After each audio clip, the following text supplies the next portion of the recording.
Hello students, welcome to ஃபர்கர் academy. நான் உங்கள் பாலா பேசுகிறேன். இந்த வீடியோவில் டிஎன்பிசி குரூப் 2 குரூப் டிஏக்கான ஃபைனல் டைம் டேபிள் ஒன்று பார்ப்போம். இந்த வீடியோ முழுமையாக பார்த்து இதை நோட் பண்ணி வச்சுக்கோங்க. இதுபடி படிங்க. நிச்சயம் உங்களால் ஈஸியாக சக்ஸஸ் பண்ண முடியும். ஃபஸ்ட்டு பார்த்தீங்கன்னா, ஒரு நாளைக்கு 8 மணி நேரம் படிக்கணும் மினிமம் அப்படிங்கிறத நீங்கள் மைண்டில் ஃபிக்ஸ் பண்ணிக்கோங்க. 8 மணி நேரம் கண்டிப்பாக படித்தே ஆகணும்ப்பா. அதற்கான சுச்சுவேஷனை உருவாக்கிக்கோங்க. அதற்கு நீங்கள் தயாராகிக்கோங்க. 8 மணி நேரத்துக்கு குறைந்து படிக்கணும் அப்படின்ட்டு நினைச்சிடவே செய்யாதீங்க. 8 மணி நேரம் அப்படிங்கிறது மினிமமாக படிக்கணும் அப்படின்ட்டு முடிவு பண்ணிக்கோங்க. நான் உங்களுக்கு 2 பிளான் வச்சுருக்கேன், ஓகேவா? காலையில் எந்திரிக்கிறவங்க, அடுத்தது ஹவுஸ் ஒய்ஃப், இந்த பார்ட் டைமாக படிக்கிறவங்களுக்கு கூட இந்த பிளான் ஏ ஒர்க் அவுட் ஆகும். பிளான் பி அப்படிங்கிறது, நான் நைட்டு தான் நல்லா படிப்பேன், எனக்கு நைட்டு படிக்கிறது மாதிரி பிளான் தாங்கன்னா இந்த பிளான் பிங்கிறதும் நைட்டு படிக்கிறவங்க, பகல்லாம் தூங்குறவங்களுக்கு இந்த பிளான் பி ஒர்க் அவுட் ஆகும். அதுக்கப்புறம் ஒரு சில டிப்ஸு சொல்கிறேன், அதெல்லாம் நோட் பண்ணி வச்சுக்கோங்க. எந்தெந்த டைமில் எப்படி படிக்கணும் அப்படின்ட்டு சொல்கிறேன். இதுபடி நீங்கள் படித்து ட்ரை பண்ணி பாருங்கள். எக்ஸாம் வரைக்கும் நிச்சயம் உங்களுக்கு நல்ல அவுட்புட் அப்படிங்கிறது வரும். ஓகே, இப்போ பிளான் ஏ பார்ப்போமா? பிளான் ஏயில் பார்த்தீங்கன்னா, காலையில் 4:30க்கு படிக்க ஸ்டார்ட் பண்ணிடுங்க. 6:30 வரைக்கும். 4:30க்கு ஸ்டார்ட் பண்ணோம்னா நீங்கள் ஒரு 4 மணிக்கு எழுந்திரிச்சா தான் மூஞ்ச கழுவிட்டு பாத்ரூம் போயிட்டு ஒரு ஃப்ரெஷ்அப் ஆகிட்டு ஒரு 4:30க்கு படிக்க ஸ்டார்ட் பண்ண முடியும். 4:30லேருந்து 2 ஹவர், 5:30, 6:30, இந்த 2 ஹவரும் பார்த்தீங்கன்னா நீங்கள் தமிழ் மட்டும்தான் படிக்க போகிறீங்க. தமிழ், ஏன்னா தமிழ் தான் ரொம்ப முக்கியம். அதனால தமிழுக்கு தான் நம்ம அதிக நேரம் படிக்கிறது மாதிரியும் இந்த பிளானில் இருக்கும். அடுத்தது 7:30, 8:30, 9:30, 10:30, அடுத்த 4 மணி நேரம் பார்த்தீங்கன்னா பிள்ளைகளை ஸ்கூலுக்கு அனுப்புறது, ஹஸ்பண்டை வேலைக்கு அனுப்புறது, வீட்டு வேலைகள்லாம் பார்த்து சமையல்லாம் பண்ணி முடிச்சுட்டு 10:30க்கு திரும்ப படிக்க ஸ்டார்ட் பண்ணிடுங்க. 10:30 to 1:30, ஓகேவா? இது உங்களுக்கு ஒரு 3 மணி நேரம் படிக்கிற மாதிரி இருக்கும். 11:30, 12:30, 1:30 அப்படின்ட்டு ஒரு 3 மணி நேரம் இருக்கும். இந்த 3 மணி நேரத்தில் பார்த்தீங்கன்னா நீங்கள் தமிழ் ப்ளஸ் ஜிஎஸ், ஓகேவா? ஜிஎஸ் படிங்க. இதில் தமிழில் எந்த ஸ்டாண்டர்டு, ஜிஎஸில் எந்த ஸ்டாண்டர்டில் கேட்காதீங்க. உங்களுக்கே இப்போ ஓரளவுக்கு தெரியும் எவ்வளோ படிக்கணும் அப்படின்ட்டு. ஸோ இந்த நேரத்தில் இதை படிச்சிங்கன்னா கரெக்டாக இருக்கும். ஏன்னா காலையில் தமிழ் படிக்கும்போது அப்படியே போய் மண்டையில் ஒட்டிக்கிடும். கொஞ்சம் இந்த டைமில் பார்த்தீங்கன்னா தமிழை படித்து ஜிஎஸை படிக்கிறது ஓரளவுக்கு ஓட்டும். மதிய நேரத்தில் நல்லா தூக்கம் வரும். இந்த நேரத்தில் பார்த்தீங்கன்னா மேக்ஸ், ஓகேவா? 3 மணிலேருந்து 5 மணி வரைக்கும் மேக்ஸ் ஒரு 2 மணி நேரம் போட்டு பார்த்தீங்கன்னா மேக்ஸ் அந்த டைம் தூக்க கலக்கத்துலேருந்து வெளியே வந்துடலாம். அந்த டைமை வேஸ்ட் பண்ணாமல் நம்ம யூட்டிலைஸ் பண்ணிடலாம். அதுக்கப்புறம் 5 மணிக்கு பிள்ளைகள்லாம் வந்துச்சா அவங்கள இது பண்ணிட்டு டியூஷனுக்கு அனுப்பினோமா, இல்லைன்னா வீட்டில் பார்த்தோமா, ஏதாவது ஒன்று பார்த்துட்டு ஒரு 8க்குள்ளே இந்த நைட் சாப்பாடெலாம் முடிச்சு விட்ருங்க. முடிச்சுட்டு 8 to 10 பார்த்தீங்கன்னா ரிவிஷன் அல்லது டெஸ்ட் போடுங்க. டெஸ்ட்டுங்கிறது என்னது? நீங்கள் சொந்தமாக உட்காந்து ஒரு ஓஎம்ஆர் ஷீட்டை எடுத்து டெஸ்ட் ப்ராக்டிஸ் பண்ணணும். ஓகே, ஓஎம்ஆர் ஷீட் எடுத்து டெஸ்ட் ப்ராக்டிஸ் பண்ணுங்கள். அல்லது டெஸ்ட் ப்ராக்டிஸ் நீங்கள் யூடியூப்பில் பார்த்து பண்ணுற டெஸ்ட்டை சொல்லலை, நீங்களே ஒரு டெஸ்ட்டு போடணும். ஏதாவது டெஸ்ட் பேஜில் சேர்ந்துருப்பீங்களா, அந்த டெஸ்ட் போடணும். ஓகேவா? இது பிளான் ஏ. இதில் பார்த்தீங்கன்னா உங்களுக்கு கிட்டத்தட்ட 2 மணி நேரம், 3 மணி நேரம், 5 மணி நேரம், 7 மணி நேரம், 9 மணி நேரம் வருது. ஓகே, 9 to 10 ஹவர்ஸ் படித்தாலும் ஓகே தான். இல்லைனா இதில் 1 மணி நேரத்தை குறைச்சிட்டு 8 ஹவர்ஸ் படித்தாலும் ஓகே தான், ஓகேவா? மினிமம் 8 ஹவர்ஸ், மேக்ஸிமம் 10 ஹவர்ஸ் படிங்க. அதற்கு மேலெலாம் படிக்காதீங்க. 12 மணி நேரம், 14 மணி நேரம்லாம் படிச்சிங்கன்னா கொஞ்சம் உடல்நிலை பாதிப்பு ஏற்படுவதற்கான வாய்ப்புகள் அதிகமாக உண்டு. ஓகே, இந்த மெத்தடில் படிச்சுக்கோங்க. ஏன்னா நமக்கு தமிழ் மேக்ஸ் தான் 125 கொஸ்டின். இந்த தமிழ் மேக்ஸில் 125 கொஸ்டினில் 115 கொஸ்டின் நம்ம போடணும். அதற்கான முழு உழைப்பு தான் இந்த தமிழ் மேக்ஸுக்கு இங்கே ஒதுக்கணும். ஜிஎஸ்லாம் எப்படி படித்தாலும் புக்கிலேருந்து கொஞ்சம் கொஸ்டின் தான் வரும், நிறைய கொஸ்டின் அவுட் ஆஃப் புக் தான் வரும்.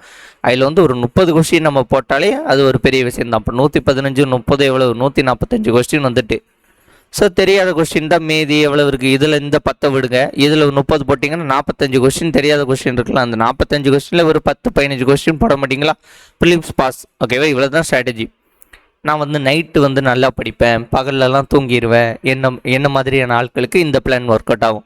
நைட்டு 10 to 2 மணி வரைக்கும், 11, 12, 1, 2, 4 மணி நேரம் இருக்குது. இந்த 4 மணி நேரம் பார்த்தீங்கன்னா ஒரே ஃப்ளோவாக, ஓகேவா? தமிழ் படிங்க. முடிஞ்ச ஃபுல் டைமும் தமிழ் படிச்சிருங்க. இல்லைன்னா மேக்ஸ்.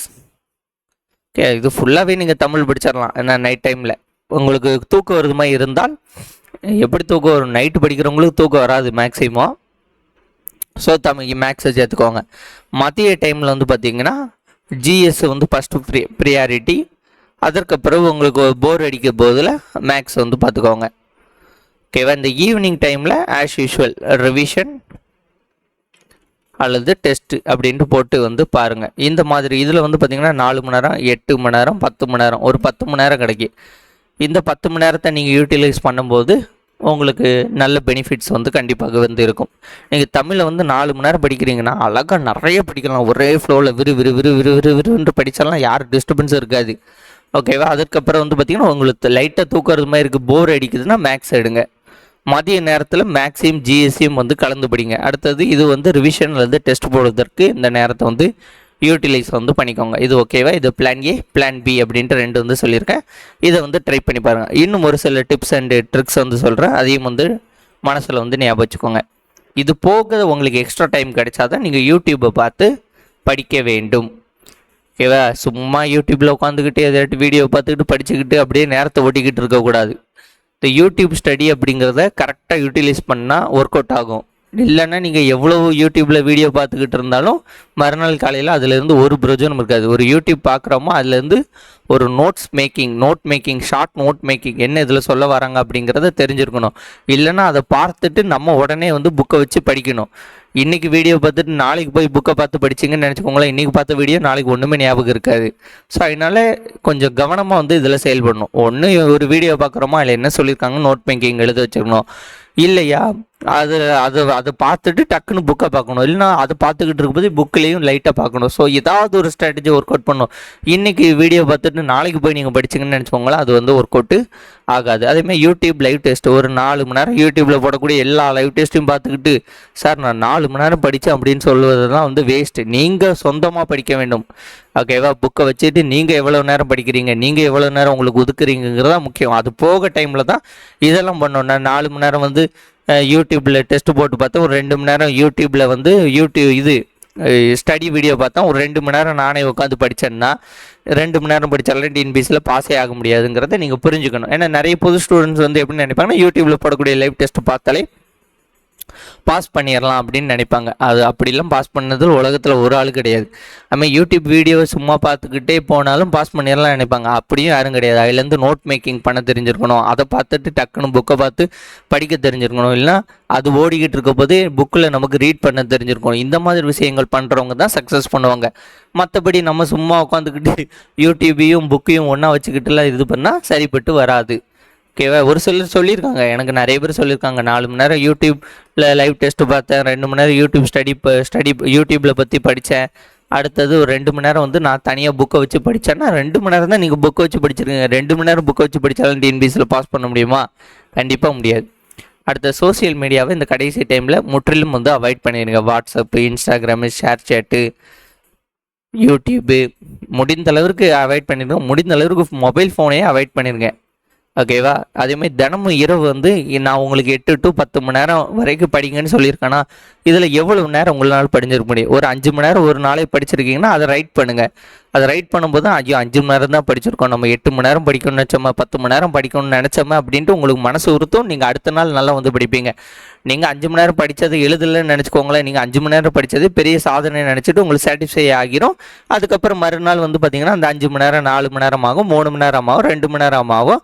அடுத்து ஒரு 2 நாள் லீவ் விடுவாங்க, திரும்பி ஒரு மோட்டிவேஷன் கேட்டு திரும்பி வந்து படிக்க ஆரம்பிப்பீங்க. இப்படியே உங்கள் வாழ்க்கை ரொட்டீன் ஆகும்.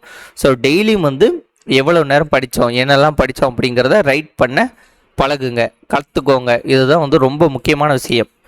டிஎன்பிசியை பொறுத்த வரைக்கும் உங்களுக்கு டிசிப்ளின் இருந்தால், டிசிப்ளின் அப்படிங்கிறது என்னது, இந்த நேரத்தில் டெய்லி ரெகுலராக படிச்சிங்கன்னா அது பேர் தான் வந்து டிசிப்ளின். நான் சொன்னபடி செஞ்சிங்கன்னா, சொல்வதை செய்வது தான் வந்து டிசிப்ளின். ஸோ பாயிண்ட் நம்பர் 1 வந்து பார்த்திங்கன்னா டிசிப்ளின் அப்படிங்கிறது ரொம்ப ரொம்ப முக்கியம். அன்ஃபார்ச்சுனேட்லி சில விஷயம் நடக்கும். நமக்கு உடம்பு சரியில்லாமல் போகலாம், நம்ம ஃபேமிலியில் உடம்பு சரியில்லாமல் போகலாம், ஒரு எமர்ஜென்சியாக ஹாஸ்பிட்டல் போக வேண்டியிருக்கும். What ever it is, unfortunately emergency விஷயத்துக்கு வந்து இந்த டிசிப்ளினை கைவிட்டுறலாம். ஏன்னா நமக்கு குடும்பம் தான் முக்கியம், டிசிப்ளினில் முக்கியம் கிடையாது. வீட்டில் ஒருத்தவங்க உடம்பு சரியில்லை, ஒரு ஹாஸ்பிட்டலுக்கு நம்ம எமர்ஜென்சியாக போகணும்னா போய் தான் ஆகணும். நான் அன்றைக்கி உட்காந்து படிச்சுக்கிட்டு இருப்பேன்னு சொல்வதில் ஒரு வித நியாயமும் வந்து கிடையாது. எங்கள் டிசிப்ளின் அப்படிங்கிறதுல நம்ம எடுத்துக்கிறது தான். ஒரு நாள் ஃபுல்லாக இருக்குது, ஆனால் நம்ம அந்த நாளில் சும்மா மொபைல் ஃபோன் பார்த்துக்கிட்டு டிவியை பார்த்துக்கிட்டு ஃப்ரெண்டுக்கிட்ட பேசிக்கிட்டு நேரத்தை போக்கிக்கிட்டு இருப்பது தப்பு. ஓகேவா? அதை தான் வந்து சொல்கிறேன் discipline. Second, smart work. Smart work அப்படிங்கிறது எந்த ஏரியாவிலேருந்து நிறைய கொஸ்டின் கேட்பாங்க. உதாரணத்திற்கு என்னது, தமிழ் மேக்ஸை நல்லா படிப்பது பேர் தான் என்னது, ஸ்மார்ட் ஒர்க். ஜிஎஸ்ஸோடைய வெயிட்டேஜை கொஞ்சம் குறைவாக படிச்சுக்கிறது பேர் தான் வந்து ஸ்மார்ட் ஒர்க். இங்கே கேட்டால் நான் அடித்து துவம்சம் பண்ணிடுவோம்ப்பா அப்படின்ட்டு மாதிரி இருக்க வேண்டும். தேர்டு வந்து டெஸ்ட்டு. நீங்கள் எவ்வளோ படித்தாலும் சரி டெஸ்ட் ப்ராக்டிஸ் பண்ணலன்னா நீங்கள் என்ன படிச்சிருந்தாலும் அது வேஸ்ட் ஆகிவிடும். ஸோ டெஸ்ட் ப்ராக்டிஸ் அப்படிங்கிறது ரொம்ப ரொம்ப ரொம்ப முக்கியமான ஒரு விஷயம். அதனால் டெஸ்ட்டு வந்து கண்டிப்பாக வந்து போட்டு பாருங்கள். இதையெல்லாம் செஞ்சு கண்டினியூஸாக நீங்கள் ஒரு செப்டம்பர் 14 வரைக்கும் இதெல்லாம் வந்து நீங்கள் செய்யுங்க. கண்டிப்பாக உங்களுக்கு சக்ஸஸ் அப்படிங்கிறது கிடைக்கும். ஓகேவா? அவ்வளோதாங்க. இதை நல்லா நோட் பண்ணி வச்சுக்கோங்க. இதுபடி வந்து ட்ரை பண்ணுங்கள். ஓகே ஃப்ரெண்ட்ஸ், இந்த வீடியோ உங்களுக்கு பிடிச்சிருந்தா உங்கள் ஃப்ரெண்ட்ஸ்க்கு ஷேர் பண்ணுங்கள். மறக்காமல் நம்ம சேனலை சப்ஸ்கிரைப் பண்ணி கூட இந்த பெல் ஐக்கனை கிளிக் பண்ணிக்கோங்க. நன்றி, வணக்கம். வேறு ஒரு வீடியோன்னு சந்திப்போம். பை.